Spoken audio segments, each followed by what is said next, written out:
TET 2025चा तुम्ही जर form double भरला असेल तर तुमचं हॉल तिकीट किती येणार? तर याबाबत रिसेंटली त्यांचं जे प्रसिद्धीपत्रक होतं त्यांनी सांगितलं होतं की डी.एड. बी.एड. अपील विद्यार्थ्यांनी फॉर्म परत भरावा.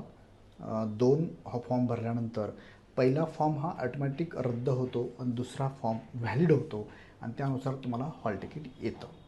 आता हा झाला त्यांनी लिखित स्वरूपात दिलेला हा महत्त्वाचा मुद्दा. पण ॲपेर व्यतिरिक्त इतर उमेदवारांनी अर्ज भरताना चुका झाल्यामुळे जर डबल फॉर्म भरला असेल तर अशा विद्यार्थ्यांचे किती हॉल तिकीट येणार? त्यांचे पण एकच येणार आहे. पण जर चुकून 2 आले म्हणा किंवा त्यांच्या बाबतीत न लागू होता त्यांचे 2 हॉल तिकीट जर आले तर अशा वेळेस तुम्हाला काळजीने दुसऱ्या हॉल तिकीटच्या अगेन्स्ट एक्झाम द्यायची आहे.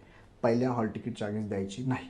दुसरा मुद्दा, तुम्ही चुकून जर पहिल्याच्या अगेन्स्ट दिलं तर पहिल्यानुसारच तुमचं भविष्यामध्ये डॉक्युमेंट व्हेरिफिकेशन होईल.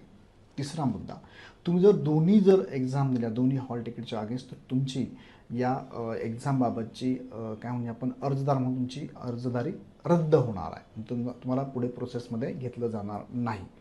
सो काळजीने राहा. काळजीपूर्वक तुम्हाला एकच हॉल तिकीट शक्यते होईल त्याच्या अगेन्स्ट तुम्हाला ही परीक्षा द्यायची आहे आणि हॉल तिकीट सगळ्यांचेच येतील. काळजी करू नका.